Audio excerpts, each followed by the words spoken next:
into the United States, and they may go double or even somewhat more than double that amount of money.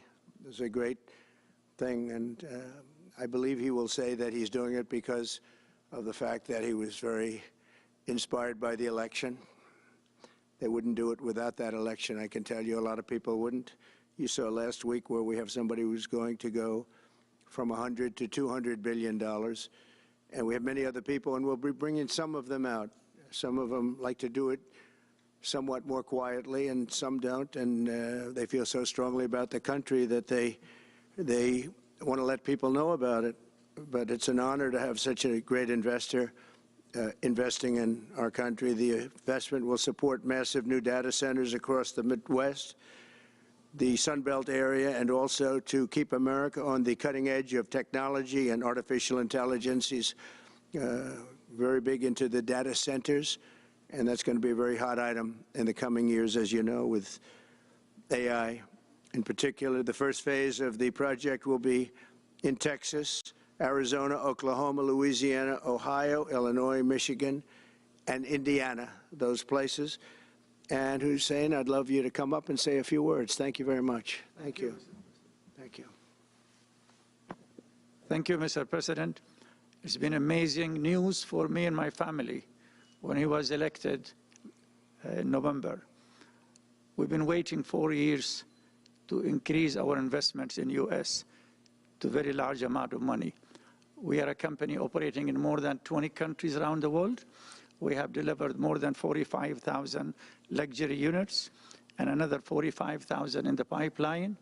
In data center, we are in 10 countries around the world, in Asia, Europe, and Middle East.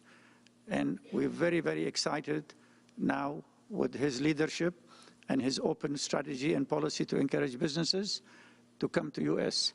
For the last 4 years, we've been waiting for this moment. And we're planning to invest $20 billion and even more than that if the opportunity in the market allow us. But at the moment, we're planning $20 billion in data center, catering for the AI and cloud business for the hyperscalers. Fantastic. Thank you, Mr. Great President. honor. Thank you very much. So nice. And that man knows what he's doing. He knows. So, Hussein, we're going to work with you and make sure everything goes smoothly. We have powers that haven't really been used in terms of environmental. If you invest over $1 billion in the United States, we're going to give expedited reviews to everybody because everyone's afraid they're going to come in and get caught in the quagmire, which is very prevalent in the United States, unfortunately, the quagmire of environmental and various other regulations and rules. And I made it a point of telling people if you invest $1 billion or more, and we'll do this for people with far less too, but we guarantee it. We're going to move them quickly through the environmental process. Sometimes people held up 12, 13, 14, 15 years. I saw it with plants in Louisiana where I got it approved in literally a week. They were through the review in 1 week after spending 14.5 years trying to get it, and they were going nowhere. It was a terrible thing. So I've been a victim of that myself over the years, and I think I know all the games and all the tricks that are played, and much of it is just done to stop progress. So we're going to be helping you and everybody else that comes to the United States and wants to invest their money, that you don't get tied up for the rest of your life and you can't do anything. This commitment further underscores that many of the greatest business leaders on earth are seeing a very bright economic future for America since the election. As you know, a lot of positive things have happened. We are inheriting a difficult situation from the outgoing administration, and they're trying everything they can to make it more difficult. Inflation is continuing to rage, and interest rates are far too high. And I've been disappointed to see the Biden administration's attempt to block the reforms of the American people and that they voted for. We had a landslide election. We won every swing state. We won the popular vote by millions and millions of people. Nobody even knows how many people, millions. And they're still counting in some areas. You know, they're still counting the vote in some areas. Can you believe this? What a place. What a horrible place. One of the things we're going to do is we've got to fix the elections so that we get honest counts and they get done by 10 o'clock in the evening or something thereabouts. They have places where they're still counting votes.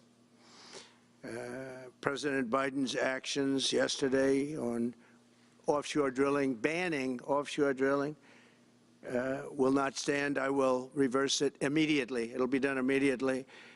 And we will drill, baby, drill. And we're going to be drilling in a lot of other locations. And the energy costs are going to come way down.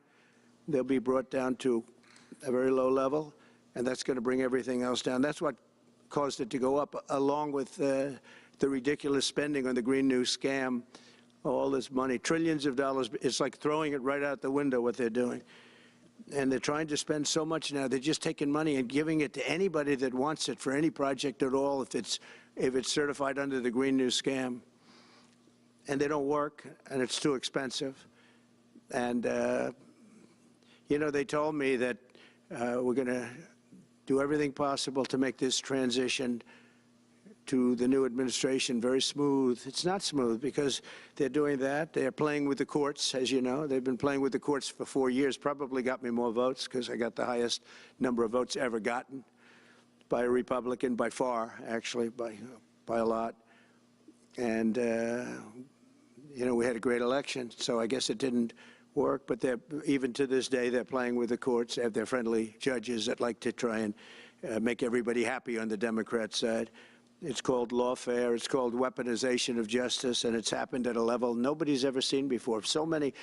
I defeated deranged Jack Smith. He's a deranged individual. I guess he's on his way back to The Hague. And we won those cases. Those were the biggest ones.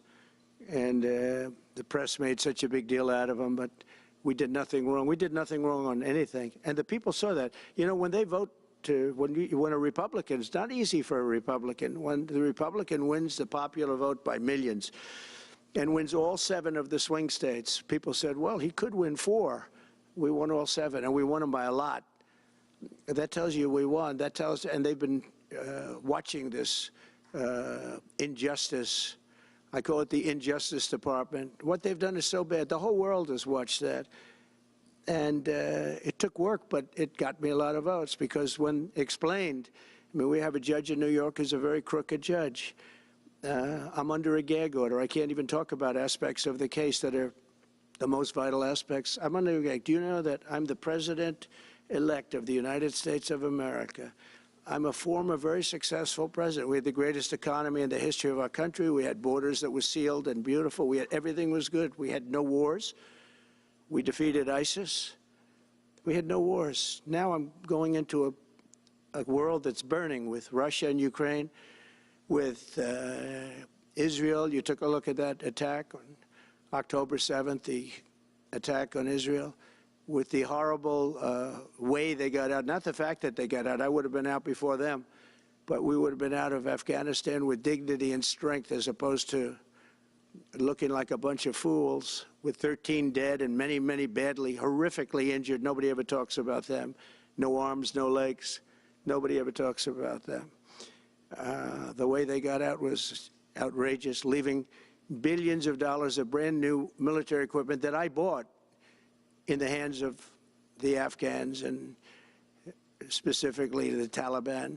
It's the group. And we were doing very well. We would have been out. We would have been respected. I think it's one of the reasons it was so badly handled, that withdrawal where people are jumping onto airplanes, falling off the sides of airplanes when they're 3,000 feet in the air. And nobody's ever seen anything like that, the worst. And because of that, I think Russia went and attacked Ukraine. When they saw that, they said, these guys are incompetent. They don't know what they're doing. But we know what we're doing now. And that's going to all end. And we have a great military. I defeated ISIS. As you know, we were in no wars. I just finished a couple.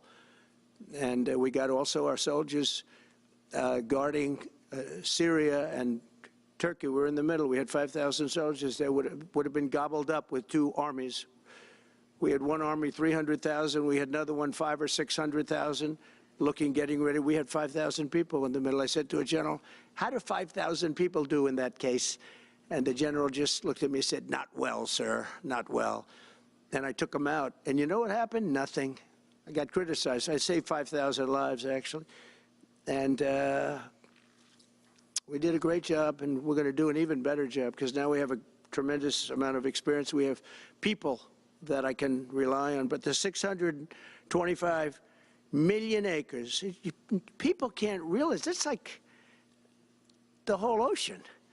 Take an acre. You know, an acre, you have a house on a half an acre, on a quarter of an acre, or an acre. If you have an acre, you have a big deal. Now you multiply that by 625 million acres. It's like, feels like the whole ocean. And that's our strength, you know. People can say we manufacture, we don't manufacture. The thing we have oil and gas more than anybody in the world. We're going to have more of it, too. But they took away 625 million acres of offshore drilling. Nobody else does that. And they think they have it, but we'll put it back. I'm going to put it back on day one. I'm going to have it revoked on day one. We'll go immediately if we need to. I don't think we should have to go to the courts, but if we do have to go to the courts, you know, they try to be sneaky. They go in and they sign. Remember, this is a man that said he wants the transition to be smooth. Well, you don't do the kind of things. You don't have a judge working real hard to try and embarrass you, because I did nothing wrong. By the way, I did nothing, absolutely nothing wrong. If I did something wrong, I wouldn't be standing here right now because I've won all these cases. Nobody's ever won so many cases as I have against the Justice Department. I mean, Jack Smith had cases all over the place. People were being subpoenaed, lives were being ruined. They were spending everything they had, money. We were helping them out. We had to. They were subpoenaing people that had no idea what they were even talking about. That's a sick group of people. And it was all to influence the election. It was all a fight against a political opponent. We've never had that in this country. We have had that in certain countries. We've had that in third-tier countries.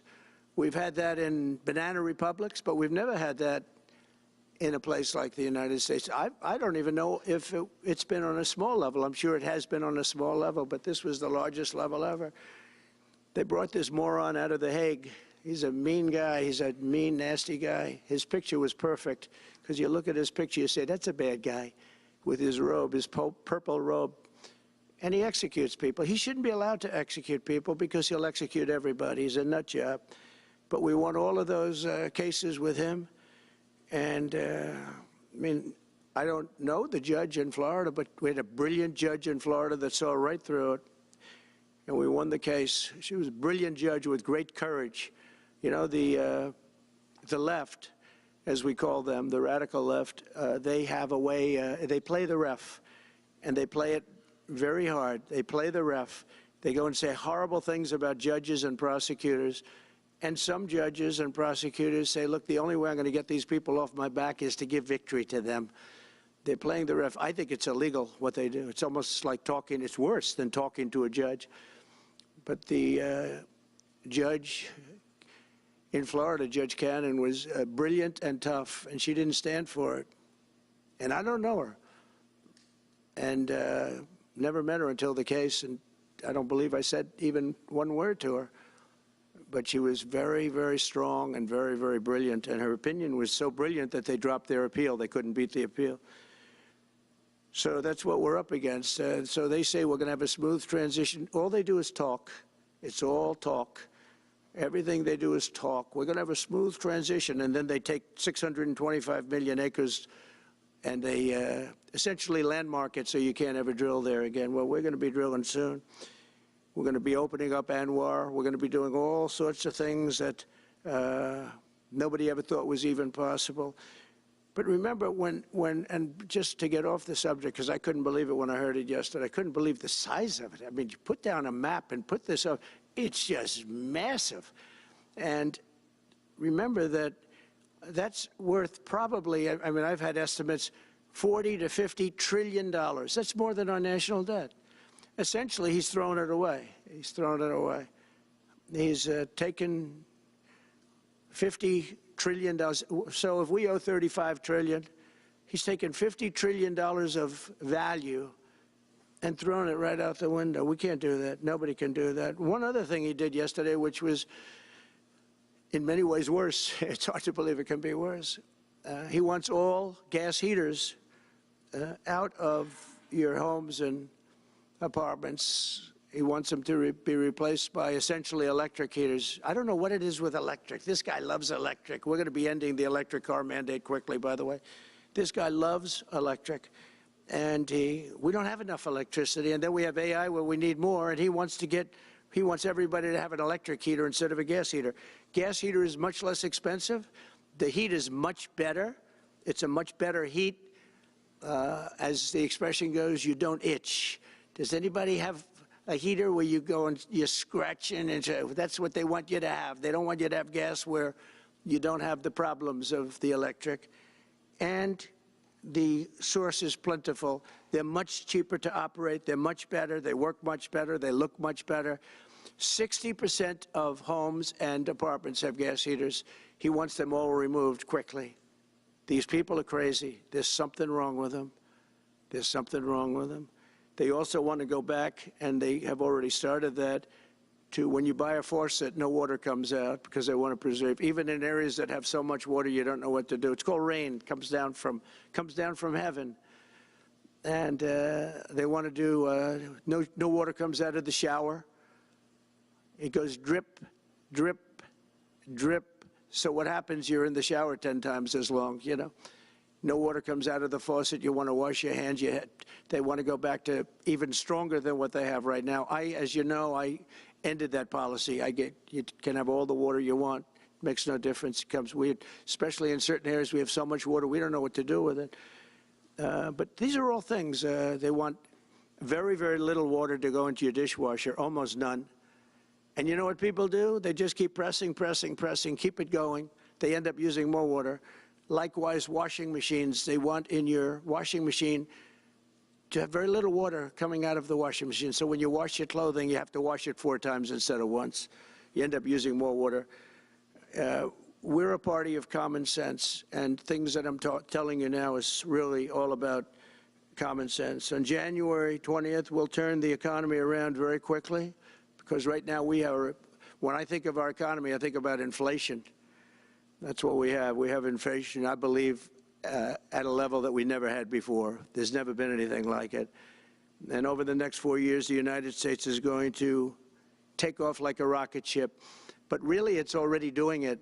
If you take a look, just last month, SoftBank announced the $200 billion. I think it'll be 200. He said between 100, and I said, how about making it 200? And he sort of said yes, but let's say it's 100, but it might be 200, right, Brian? Dollars, United States, creating more than 100,000 jobs. Hussein just announced a tremendous investment that he's going to make, and that's money that's in the bank. He's going to come and do it, and he'll do a great job, and he'll build the best centers in the country, I guarantee, because I know the way he builds.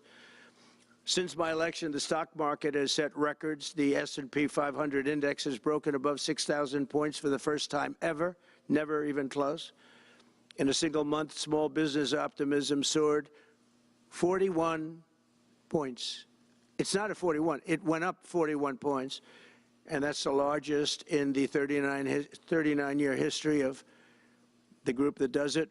According to Gallup, the American people's confidence in the economy has just surged to the highest level in history. That's why I have a news conference like that. I take the greatest business leaders in the world. I say, hey, do you want to say you're going to invest the money? They're not looking for news conferences. They're saying, what am I doing here? They go in and they invest money, but it's good to know where the smartest business people in the world are investing, and they're investing in the United States. So we've done this all in 2 months of not being there. You know, we haven't been there. And it's pretty amazing, and we think we're going to do some really great things. Really great things. We're being respected again all over the world. The Panama Canal is a disgrace, what took place at the Panama Canal. Jimmy Carter gave it to them for $1, and they were supposed to treat us well. I thought it was a terrible thing to do. You know, it was the most expensive structure ever built in the history of our country, relatively. It would be the equivalent of substantially over $1 trillion today. We lost 38,000 people. Think of it, 38,000 people, they died from malaria, mosquitoes. They were unable to stop the mosquitoes. They paid people 5 times more to take the job. Many of those people died. We gave it away for $1. But the deal was that, you know, they have to treat us fairly. They don't treat us fairly. They charge more for our ships than they charge for ships of other countries. They charge more for our Navy than they charge for navies of other countries. They laugh at us because they think we're stupid, but we're not stupid anymore. So the Panama Canal is under discussion with them right now. They violated every aspect of the agreement, and they morally violated it also. And they want our help because it's leaking and not in good repair. And they want us to give $3 billion to help fix it. I said, well, why don't you get the money from China? Because China's basically taken it over. China's at both ends of the Panama Canal. China's running the Panama Canal. And they come to see this Biden, this guy who should never have been allowed even to run for president. Of course, she shouldn't have either, because that never happened. I had to be 2 people, not 1. But they want $3 billion to fix the Panama Canal that's run by China and makes a lot of money, China. One of the most profitable structures ever built, because you have ships lined up back to Florida, frankly, and they just keep going through, and the numbers are staggering, $500,000 to $1 million a ship. And they took it away from us, meaning we gave it to them for $1. But not going to happen. What they've done to us, they've charged us, they've overcharged our ships, overcharged our Navy. And then when they need repair money, they come to the United States to put it up. We get nothing. Those days are over. Working with the Republican majorities in Congress, will cut taxes, slash regulations, raise wages, and boost incomes at a pace the world has not seen before, and certainly not from our country. We had a big chunk of it for the first 3 years prior to COVID coming in my administration. We had the greatest economy in history. We cut the most regulations in the history of our country, and I did that all in 4 years. By 4 times more than any other president cut. We did that in 4 years, and we were just getting started. We'll impose new tariffs so that the products on our stores will once again be stamped with those beautiful words, made in the USA. And we are not treated well, as you know, by Canada. Canada is subsidized to the tune of about $200 billion a year, plus other things. They don't essentially have a military. They have a very small military. They rely on our military. It's all fine, but, you know, they got to pay for that. It's very unfair. I have so many great friends. One of them is the great one, Wayne Gretzky. I said, run for prime minister. You'll win it'll take 2 seconds. But he said, well, am I going to run for prime minister or governor? You tell me. I said, I don't know. Let's make it governor. I like it better. But no, something's going to have to be done. Same thing with Mexico. We have a massive deficit with Mexico, and we help Mexico a lot. They're essentially run by the cartels, and can't let that happen. Mexico's really in trouble, a lot of trouble. Very dangerous place. And we're going to be announcing at a future date pretty soon. We're going to change, because we do most of the work there, and it's ours. We're going to be changing, sort of the opposite of Biden, where he's closing everything up, essentially getting rid of $50 to $60 trillion worth of assets. We're going to be changing the name of the Gulf of Mexico to the Gulf of America, which has a beautiful ring that covers a lot of territory. The Gulf of America, what a beautiful name. And it's appropriate. It's appropriate. And Mexico has to stop allowing millions of people to pour into our country. They can stop them. And we're going to put very serious tariffs on Mexico and Canada, because Canada, they come through Canada too. And the drugs that are coming through are at record numbers, record numbers. So we're going to make up for that by putting tariffs on Mexico and Canada, substantial tariffs. And we want to get along with everybody, but, you know, they have to, it takes 2 to tango. We're approaching the dawn of America's golden age. It's going to be a golden age for America. We have things that nobody else has. We have more natural resources. We have, number one, Nobody knew that until I came along. I made us number one. We were number 3. I made us number 1 in a very short period of time in drilling. And, you know, you can talk about windmills. They litter our country. They're littered all over our country like dropping paper, like dropping garbage in a field. And that's what happens to them, because in a period of time they turn to garbage. Most expensive energy ever. They only work if you get subsidy. The only people that want them are the people that are getting rich off windmills, getting massive subsidies from the U.S. government. And it's the most expensive energy there is. It's many, many times more expensive than clean natural gas. So we're going to try and have a policy where no windmills are being built. You know, off the coast of New Jersey, they want to build like 200 windmills. The people are going crazy. Nobody wants them, and they're very expensive. They don't work without subsidy. You don't want energy that needs subsidy. Energy is a good business. You don't need subsidy. But when you build these massive towers, I mean, they're 25 stories tall, 40 stories. They have one 70 stories tall.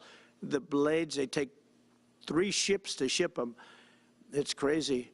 They're dangerous. You see what's happening up in the Massachusetts area with the whales, where they had 2 whales wash ashore in, I think, a 17-year period. And now they had 14 this season. The windmills are driving the whales crazy, obviously. And they had actually over, I think, 125 or something over a number of years. And we don't want that to happen. It's a disaster it's amazing the way a true environmentalist would say, oh, we love wind. It sounds good, but that's about where it ends.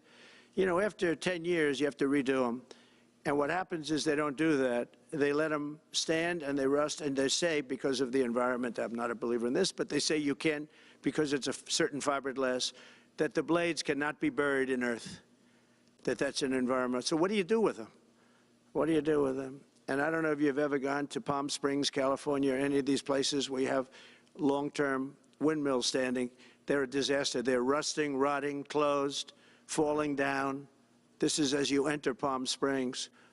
And they put new ones next to them because nobody wants to take them down, because why should they take them down?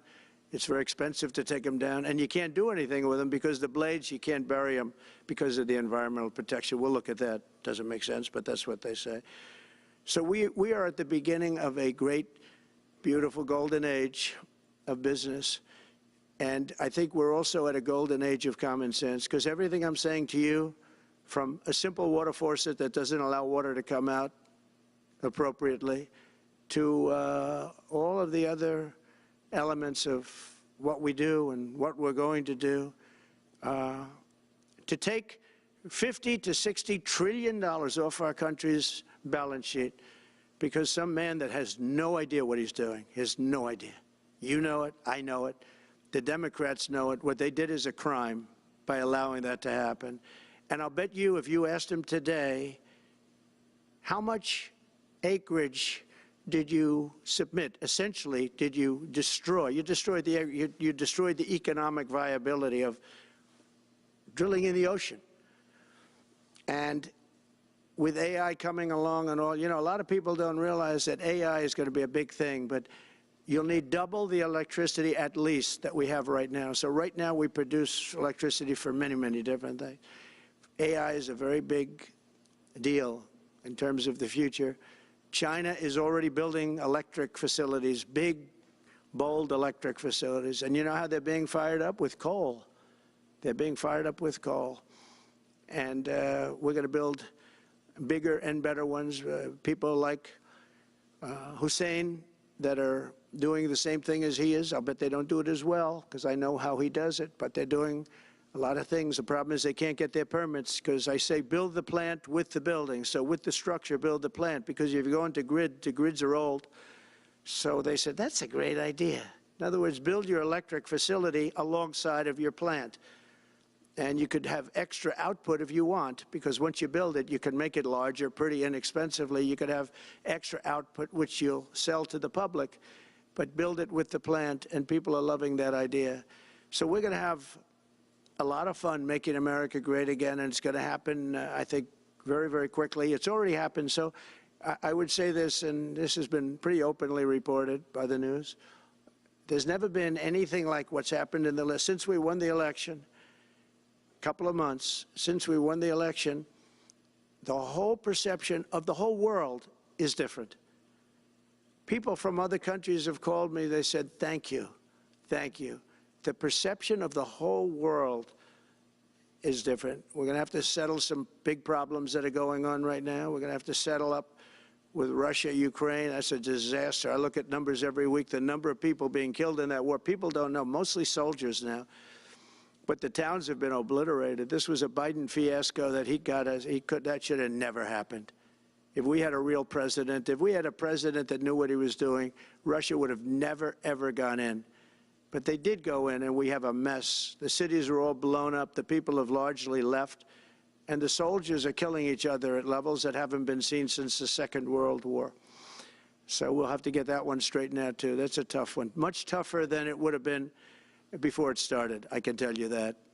A deal could have been made just by an average deal maker. A deal could have been made on that. So thank you all for coming. We'll take a couple of questions. Yeah. Go ahead, please. President, thank you. Wanted to touch on the world on fire that you mentioned, but let's start, if we could, with your references to Greenland and the Panama Canal, so forth. Can you assure the world that as you try to get control of these areas, you are not going to use military or economic coercion? No. And can you tell us a little bit about what your plan is? Are you going to negotiate a new treaty?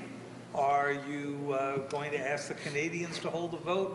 What is the strategy? Yeah, I can't assure you, you're talking about Panama and Greenland. No, I can't assure you on either of those two. But I can say this, we need them for economic security. The Panama Canal was built for our military. I'm not going to commit to that now. It might be that you'll have to do something.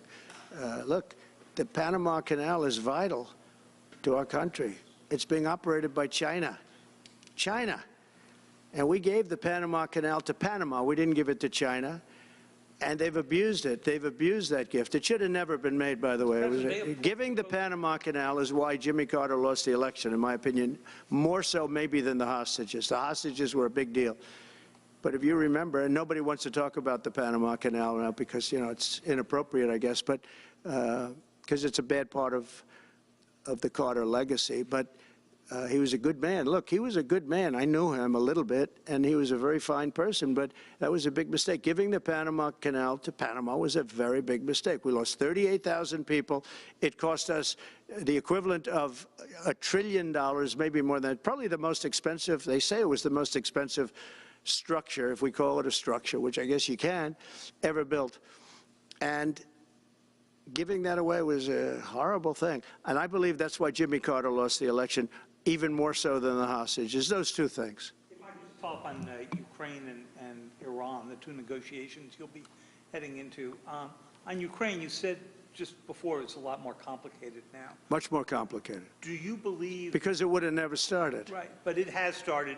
You've well, got, not only started, the cities are largely knocked down. So you've got like, what you've got. At this point, to hold on to leverage in dealing with President Putin, would you make a commitment to the Ukrainians that you will keep supporting them during the negotiations? Well, I wouldn't tell you if that were the case. Would you make a commitment to provide a security guarantee if they do enter into an armistice or a ceasefire along the lines that the French and the Germans? So, you know, a big part of the problem was Russia for many, many years, long before Putin said you could never have NATO involved with Ukraine. Now, they've said that. That's been like written in stone. And somewhere along the line, Biden said, no, they should be able to join NATO. Well, then Russia has somebody right on their doorstep, and I could understand their feeling about that.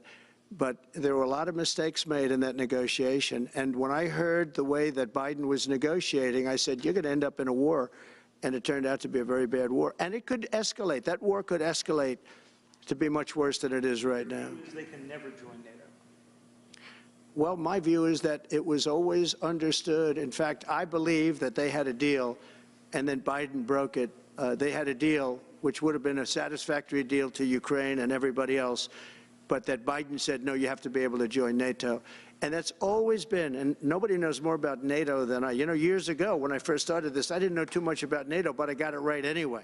I said they're taking advantage. I'm the one that got, and the Secretary General was here, as you know, 2 weeks ago, saying that if it weren't for me, NATO wouldn't even exist right now, because I raised from countries that weren't paying their bills. At that time, 28 countries, 20 of them were not paying their bills, 21 to be exact. They weren't paying, or they were paying a very small portion. And I raised over $680 billion, that was the number he gave, by saying, if you don't pay, we're not going to protect you. And as soon as I said that, the money came pouring in. But Obama could have said it. Other people could have said it. Bush could have said it. Nobody said it but me. I took a lot of heat. They said, oh, that's a threatening statement. Well, they weren't paying their bills. I said, we're not going to protect you if you're not paying the bills. So in a true sense, I saved NATO, but NATO's taken advantage of us. And one of the problems that I have, and I've said it openly, I said it to President Zelensky, Europe is in for a tiny fraction of the money that we're in. Now, whether you like that situation or not, Europe is much more affected than the United States. We have a thing called the ocean in between us, right? Why are we in for billions and billions of dollars more money than Europe? And you know, they're a similar size, a little smaller, but they're a similar size economy as the United States when you add them up. And yet Europe is in for a small fraction of the number the United States is in. Now, Biden could have called them up during the term. That's what I did. I said, you have to pay your bills. And they all, one stood up. I won't say who. You'll probably have it, because the papers, the media hated to report on it. But a prime minister stood up from a country, you know, a famous meeting of 28 nations with no press, no anybody in the room. He stood up. He says, does that mean if we don't pay our bill, and at that point it was 2%, it should be 5%. It should be 5%, not 2%. But at that point it was 2%, but many people didn't pay. Some people didn't pay anything. But many people were way, including Germany. Germany was at less than 1%. You're going to press for 5%? Well, I think NATO should have 5%, yeah. Well, you can't do it at 2%. I mean, at 2%, every country, if you're going to have a country in a regular military, you're at 4%. I think they should be, you know, they're in dangerous territory. I think it should be, they can all afford it, but they should be at 5%, not 2%. I'm the one that got them to pay 2%. But a gentleman stood up, a prime minister stood up, and he said to me, sir, could I ask you a question? You're saying we have to pay our bills. If we don't pay our bills, will the United States protect us from Russia? I said, if you don't pay, you mean you're delinquent? He said, yes. He said, if you're delinquent, we will not protect you. I took a lot of heat. Although it was somewhat closed door, I took a lot of heat from the media. And you know what happened? The money started pouring in. That's why NATO has money. And the Secretary General said it was the most incredible thing he had ever seen in a negotiation. Now, if I would have said, yes, we will, nobody would have paid. If I would have loved to say, yes, we'll protect you even if you don't pay. But that's not the way life works. Mr. President, two questions related to each other. First, you said on your first day of office you're going to pardon January 6th defendants. Are you planning to pardon those who were charged with violent offenses? Well, we're looking at it, and we have other people in there. And as you see, I guess 24 or 28 people came now from the FBI. That came out very quietly. Nobody reported it, but they had people in some form related to the FBI. They had 4 or 5 people that were strongly related to the FBI. We have to find out about that. We have to find out about Hezbollah. We have to find out about who exactly was in that whole thing, because people that did some bad things were not prosecuted. You know, I see it all the time, and you see it too. People that were doing some bad things weren't prosecuted, and people that didn't even walk into the building are in jail right now. So we'll be looking at the whole thing, but I'll be making major pardons. Yes, please. Sorry, just one more point. Good afternoon, Mr. President. Please. On Jack Smith's report. Good afternoon, Mr. President. It's good to see you again. 2 questions about Syria and the ongoing war in Gaza. About Syria, the Pentagon disclosed last month the U.S. has some 2,000 troops in Syria. That's almost double the number initially we were told of 900. Will you keep that troop capacity the same upon taking over? Well, I won't tell you that because that's part of a military strategy, but I will say it was Turkey. Turkey's been after that country in different names and different forms and shapes for 2,000 years. Those people that went in are from Turkey. And President Erdogan is a friend of mine. He's a guy I like, respect. I think he respects me also. He's the one that didn't go after certain people after I requested that he not. You know who I'm talking about, the Kurds. I don't know how long that's going to, because they're natural enemies. They hate each other. But he didn't do that yet, and he didn't do it in the past also. He started, and I said, please don't do that, and he didn't do it. So, but if you look at what happened with Syria, Russia was weakened, Iran was weakened, and he's a very smart guy. And he sent his people in there through different forms and different names, and they went in and they took over, and that's the way it is. I'm sorry, I don't mean to interrupt you. Do you have concerns about HTS taking control of By the way, I Syria at this have point? the envoy here. Is that in the back? It is. Standing with my son, Eric, is Steve Witkoff, who's just got back from the Middle East, and he's done a fantastic job. He's a great deal maker. I said, what we need there is a deal maker, because nobody makes a deal. We have people that understand where the rivers are and where the meets and bounds are, but they can't talk. They can't make deals. Steve's done a great job. I just want to thank you, Steve. You've been working endlessly for months, and he's working specifically on the hostages, trying to get them back. Well, that was my second question. Is Hamas Steve, come up for a second. Maybe you might want to say a couple of words. Sir, I didn't- Hamas released another hostage. I didn't know Steve was going to be here, actually. Neither did I. He's done a fantastic job, and it's a dangerous job, too, and we appreciate it. He didn't know about this kind of danger and the other deal-making he does. Now he sees a lot of big danger. Come on up, Steve. Mr. President, can I ask you a second part of that? Hamas Yeah, released just one another second, hostage please. video. I'm going to give you a little report on the hostages, if I can. Steve? Thank you very much. Thank you, Mr. President. Wow. Well, I think we're making a lot of progress, and I don't want to say too much because I think they're doing a really good job back in Doha. I'm leaving tomorrow back to go to Doha, but I think that we've had some really great progress, and I'm really hopeful that by the inaugural, we'll have some good things to announce on behalf of the President. I actually believe that we're working in tandem in a really good way, but it's the President, his reputation, the things that he has said that are driving this negotiation. And so hopefully it'll all work out and we'll save some lives.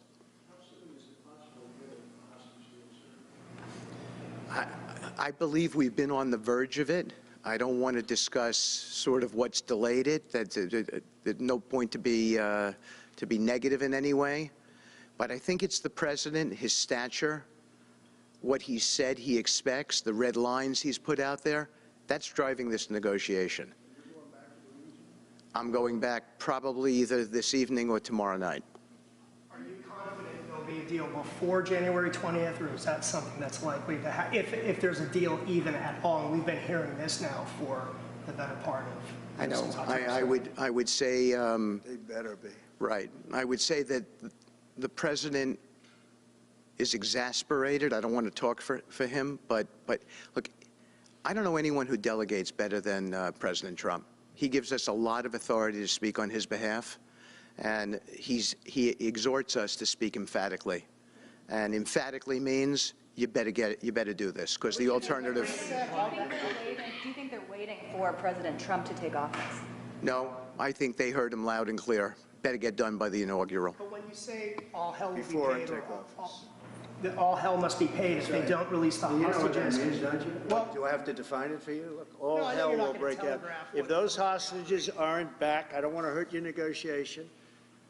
If they're not back by the time I get into office, all hell will break out in the Middle East. Can you elaborate? And it will not be good for Hamas, and it will not be good, frankly, for anyone. All hell will break out. I don't have to say anymore, but that's what it is. And they should have given them back a long time. They should have never taken them. There should have never been the attack of October 7th. People forget that. But there was, and many people are killed. They're no longer hostages. I have people from Israel and others calling, begging me to get, you know, we had also people there from the United States, just so you know. They're holding some so-called hostages from the U.S.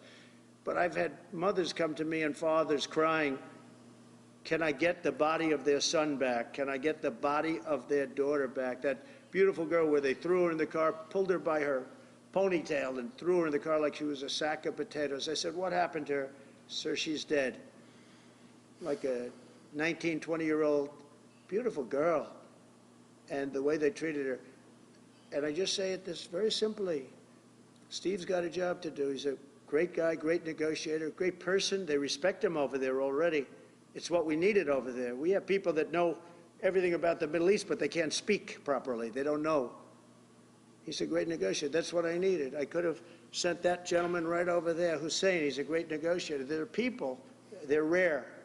Great negotiators are very rare, like a great surgeon. But we have the right person. But I tell this, I don't want to hurt the negotiation. If the deal isn't done before I take office, which is now going to be 2 weeks, all hell will break out in the Middle East. Okay? Thank you, Mr. President. You've done a great job. Thank you. More than 140 police officers were injured by rioters on January 6th. Will you pardon anyone who attacked a police officer? Well, you know, the only one that was killed was a beautiful young lady named Ashley Babbitt. She was killed, and there was actually somebody else that was killed, also a MAGA person, but people don't give it 100% credibility. I'm going to find out about it, and we're going to find out. But Ashley Babbitt was killed. She was shot. She had never been shot. She was shot for no reason whatsoever.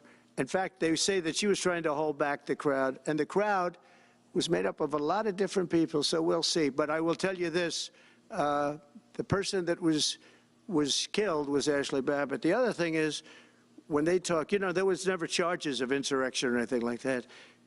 But if there were, this would be the only insurrection in history where people went in as insurrectionists with not one gun, okay? And let me tell you, the people that you're talking about have a lot of guns in their home for hunting and for shooting and for entertainment, a lot of good reasons. But there wasn't one gun that they found. And why didn't they find the bomber, the pipe bomber? You know, they know who the pipe bomber is. The FBI knows who it is. The status of the FBI has gone down so far, and the status of the DOJ, or as I call it, the Department of Justice, it's the Department of Injustice, being laughed at all over the world. And hopefully with Pam Bondi and with Kash Patel and with other people that we're putting in, that will all come back. If you do a poll in the FBI, I guarantee I'm at like 90% with the agents of the FBI, but they have hurt that incredible place. Law enforcement, I mean, you think of the FBI, they raided this house. By the way, they could have told me, could I see this? I would have given them, I actually told them, come in anytime you want. You can see anything. They raided the house, and the case was dismissed. And now I'm in litigation. I'm suing them for doing that. And I feel so badly doing it. I'm the President of the United States, and I'm suing the United States, but I'm suing them for other things, too. The FBI has gone so, its reputation has been so horribly hurt between Comey, who is the worst, and all of the others. What's happened to the FBI is, and we're going to make it great again. We're going to make the FBI great again. We're going to make the Department of Justice fair and strong, but fair again, because all they did was attack me because I'm their political opponent, and that includes with local judges like Marchand. You ought to find out. Ask them, why do I have a gag order where I'm not allowed to speak? Think of it. I'm the President of the United States, and I'm not allowed to speak. Why? Because if I did speak, people would understand the scam. It's a scam. And we have very dishonest judges, and New York judges are very bad. We had one that valued this house at $18 million because it was good for their case. He actually valued that chandelier is worth more than $18 million. He valued this house as $18 million. And we have another one who was so nasty, so horrible, such a brute, a most vicious, vile person. These are New York judges. But we've won most of the cases, so we're very happy about that. Please. Back on Greenland, your position is clear, but have you directed your staff to take any specific actions to draw plans? And can you elaborate again? You didn't rule out military coercion. Well, we need Greenland for national security purposes. I've been told that for a long time, long before I even ran. I mean, people have been talking about it for a long time. You have approximately 45,000 people there. People really don't even know if Denmark has any legal right to it. But if they do, they should give it up because we need it for national security. That's for the free world. I'm talking about protecting the free world. You look at, you don't even need binoculars. You look outside, you have China ships all over the place. You have Russian ships all over the place. We're not letting that happen. We're not letting it happen. And if Denmark wants to get to a conclusion, but nobody knows if they even have any right, title, or interest. The people are going to probably vote for independence or to come into the United States. But if they did do that, then I would tariff Denmark at a very high level. Have you asked your staff to draw plans for acquisition? I mean, are you active? No, we're not at that stage, but we have people. I haven't even entered office yet. Secondly, sir, Elon Musk has drawn some criticism and a lot of attention for some of his actions and provocative statements about foreign affairs, including in Europe. Your reaction to that, is that appropriate for... You mean where he likes people that tended to be conservative? I don't know the people. I can say Elon's doing a good job, very smart guy. I don't know the people you're talking about. He was, I know he said some negative things about a couple of people that are running for office, but that's not so unusual. Yes, please. I wanted to ask you about Ukraine and Putin. How soon do you anticipate going to meet with Putin to discuss the Ukraine situation? Well, I can't tell you that, but I know that Putin would like to meet. I don't think it's appropriate that I meet until after the 20th, which I hate, because, you know, every day people are being, many, many young people are being killed, soldiers. You know, the land is very flat, and hundreds of thousands of soldiers from each, many hundreds of thousands from each side are dead, and they're laying in fields all over the place. Nobody to even collect. There's landmines all over. It's a disaster. But it's very flat. It's great. It's farmland, and it's very, very flat. And the only thing that stops a bullet is the human body. And the human body is stopping a lot of bullets. Within the first 3 to 6 months? I hope to have 6 months. First 3 to 6 months. No, I hope long before 6 months. Look, Russia's losing a lot of young people, and so is Ukraine. And it should have never been started. That's a war that should have never happened. I guarantee you, if I were president, that war would have never happened. Who would you like to nominate to replace Michael Barr as vice chair of the board? I'll be announcing somebody. Mr. President, if we were to work under the assumption that you're serious about making Canada 51st state of the United States, the leader of the Conservative Party in Canada said, under no circumstance will it ever be the 51st state. Maybe he won't win, but maybe he will. I don't care. You had suggested. Listen, I don't care what he says. But Sir, real fast, you said you were considering military force to acquire Panama and Greenland. Are you also considering military force to annex and acquire Canada? No, economic force, because Canada and the United States, that would really be something. You get rid of that artificially drawn line, and you take a look at what that looks like, and it would also be much better for national security. Don't forget, we basically protect Canada. But here's the problem with Canada. So many friends up there. I love the Canadian people. They're great. But we're spending hundreds of billions a year to protect it. We're spending hundreds of billions a year to take care of Canada. We lose in trade deficits. We're losing massive. We don't need their cars. You know, they make 20% of our cars. We don't need that. I'd rather make them in Detroit. We don't need the cars. We don't need their lumber. We have massive fields of lumber. We don't need their lumber. We have to unrestrict them because stupid people put, you know, restrictions on, but I can do that with an executive order. We don't need anything they have. We don't need their dairy products. We have more than they have. We don't need anything. So why are we losing $200 billion a year and more to protect Canada? And I said that to, as I called him, Governor Trudeau. I said, listen, what would happen if we didn't subsidize you, if we didn't, because we give them a lot of money. We help them. As an example, we're buying icebreakers, and Canada wants to join us in the buying of icebreakers. I said, you know, we don't really want to have a partner in the buying of icebreakers. We don't need a partner. But no right. Nope. No right. Here's what we have. We have a right not to help them with their financial difficulties, because we owe $36 trillion too. We're going to start knocking it out pretty fast, but we're going to be able to do it because of energy and other things. But no right. But why are we supporting a country, 200 billion plus a year? Our military is at their disposal. All of these other things, they should be a state. That's why I told Trudeau when he came down, I said, what would happen if we didn't do it? He said Canada would dissolve.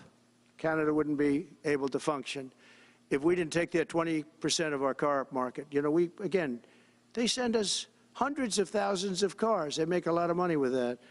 They send us a lot of other things that we don't need. We don't need their cars, and we don't need the other products. We don't need their milk. We get a lot of milk. We get a lot of everything. And we don't need any of it. So I said to him, well, why are we doing it? He said, I don't really know. He was unable to answer the question. But I can answer it. We're doing it because of habit. And we're doing it because we like our neighbors, and we've been good neighbors. But we can't do it forever, and it's a tremendous amount of money. And why should we have a $200 billion deficit and add on to that many, many other things that we give them in terms of subsidy? And I said, that's okay to have if you're a state. But if you're another country, we don't want to have it. We're not going to have it with European Union either. European Union, we have a trade deficit of $350 billion. They don't take our cars. They don't take our farm product. They don't take anything. And so we're not going to have it with them either. Brian, go ahead. Yes. Happy New Year, by the way. Thank you. We have some breaking news. You may not be aware of this, but it looks like Canon has blocked the DOJ from releasing the Smith's report until further court proceedings. Get your thoughts on that. Wow, that's a big story. Yeah. So if I get it right, the fake witch hunt started by the DOJ, having to do with books and records, and Biden had many more, and he wasn't protected by the Presidential Records Act, I was. But all of that fake stuff that took the lives of people, I mean, literally destroyed people. People are destroyed because of what they did, destroyed. But we got to be president. But Biden did it for 40 years. He did it when he was a senator. That was illegal. And they ruled it was illegal. How about that? They said, it's illegal, but he's unfit to stand trial. So he can stand and be president of the United States, but the prosecutor found that he's unfit for trial. I was going to use that as a major talking point, but I never got to use it because all of a sudden I had a new candidate who was also sort of unfit to stand trial, right? But so what you're saying is that the judge just blocked the, so Cannon was thrown off the case. They dropped their appeal because he had no case.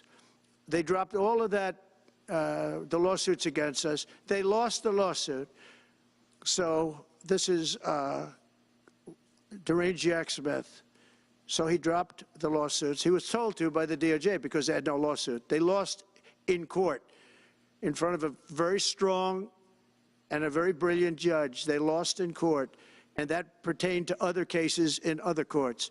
So he wanted to do a report just before I take office, probably.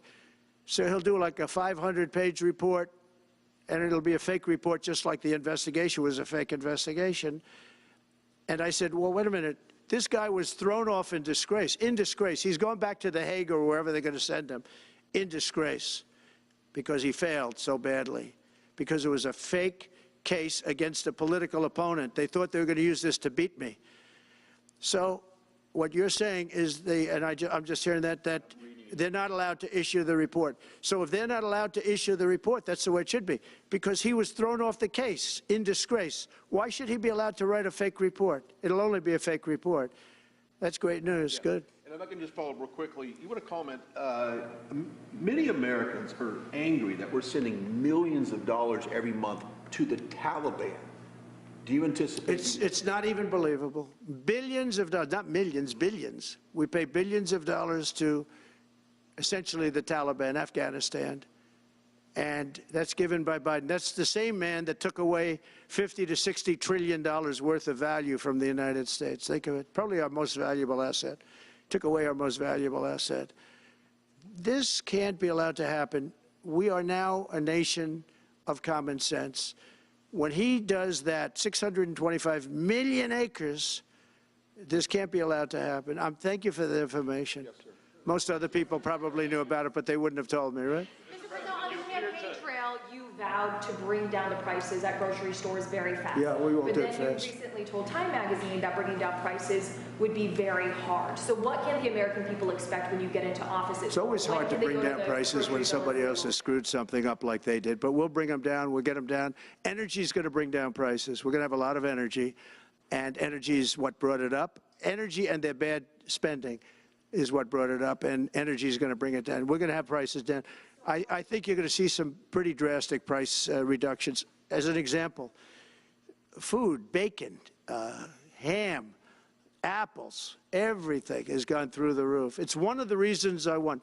So as you know, I said it, inflation was one of the reasons I won, but I think the biggest reason I won was the fact that they are allowing prisoners to come into our country. They released their prisoners, their murderers. Thousands of murderers are now walking around the streets of our cities and farmland all over. Murders, people that have killed. Many, 32% have killed more than one person.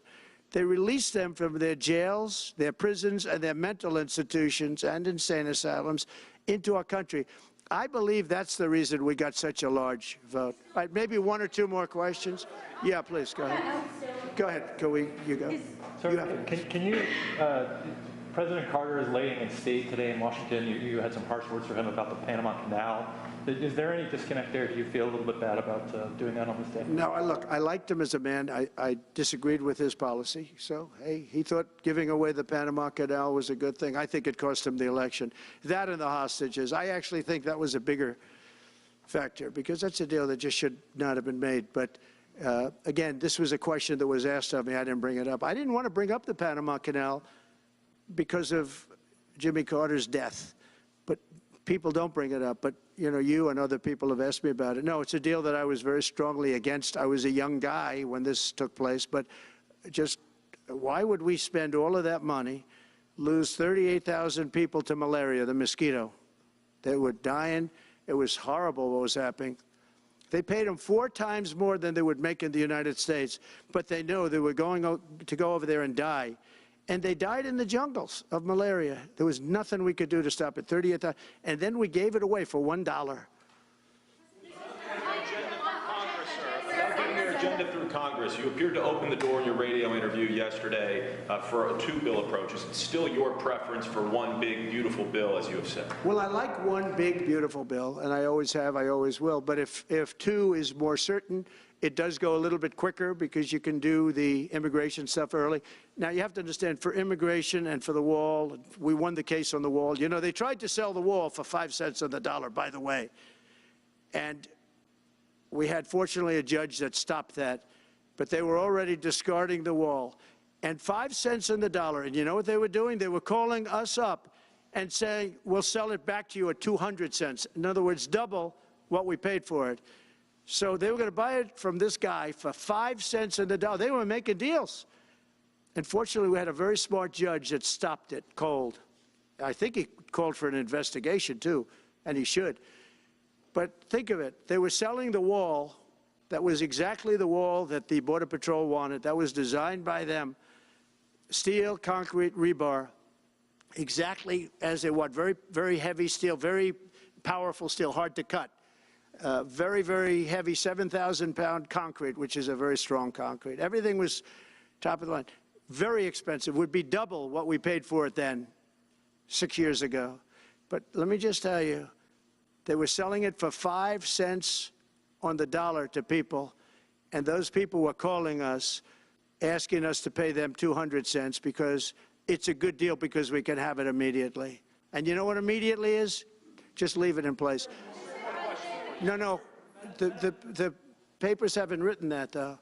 You know, that deal is like all the other things that these people do. These people either hate our country or they're very stupid. And I don't believe they're stupid because nobody can cheat on elections like they cheat and be stupid. They either hate our country or they're stupid. So remember what I said because nobody wants to report it. They were selling the wall for 5 cents on the dollar and trying to resell it back to us for 200 cents or less But for 200 cents on the dollar, that's a nice return. Meta today announced that it will stop putting fact checks on posts on its website. And Meta said today it would stop putting fact checks on its website and instead allow community to fact check. Well, I watched their news conference, and I thought it was a very good news conference. I think honestly, I think they've come a long way. Meta, Facebook, I think they've come a long way. I watched it. The man was very impressive. I watched it. Actually, I watched it on Fox. I'm not allowed to say that. Say it? Do you think he's directly responding to the threats that you have made to him in the past? With Probably. Yeah, probably. The last time you were here, you were asked a question about the U.S. possibly launching a preemptive strike on Iran. You said you wouldn't answer that question. On who? Obviously, on Iran. The U.S. launching a preemptive strike on Iran's nuclear facilities. And I said, I don't talk about it. It's a military strategy. But it is a legitimate question. Well, it's not really, because only a stupid person would answer it. Look, it's a military strategy, and I'm not answering your questions on military strategy. All right, one more. Brian, go ahead. Brian. Could you give us a preview of what you might be talking to leaders of Congress who are expected to come here in the next couple of days? And you've got a very supportive Congress behind you. Yeah, they're great. So we have a wonderful Republican Congress. We have a leader that I have a lot of confidence in. I think he's going to be, hopefully, a great leader, a great speaker. And we have a leader, by the way, in the Senate I think has been great. John Thune has been doing a fantastic job. But it goes through the House first. And the question is whether or not we do the two bills or one bill. And, you know, look, I can live either way. I like the idea of the one big bill, but I can live either way. But they'll be coming down. The senators also will be coming down. And then ultimately we'll be meeting in the White House in a few weeks. But right now this is the winter season. You know, they sort of call this the winter White House. It was built, I don't know if you know this, Marjorie Meriwether Post and E.F. Hutton built this. It was the greatest of all the estates in our country.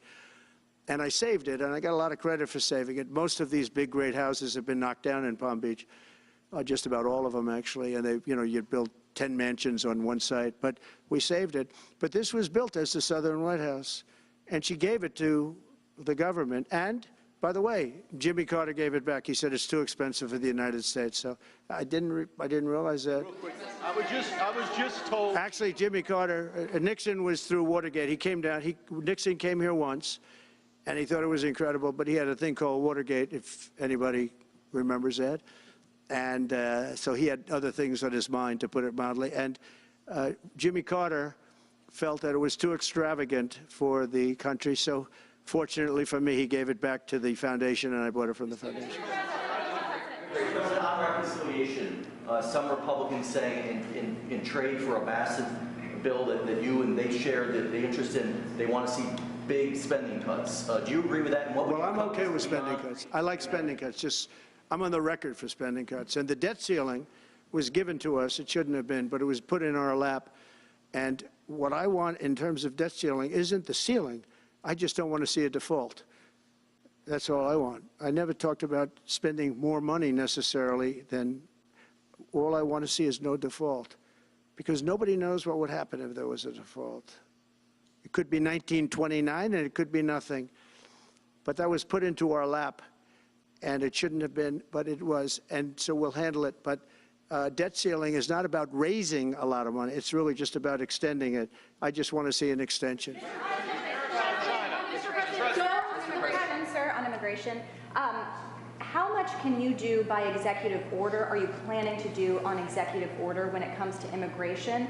And how much do you want Congress to tackle this issue? And also on day one, well, I had the safest border in the history of our country by far. You remember the famous chart that I brought down. I love that chart very much for a lot of reasons.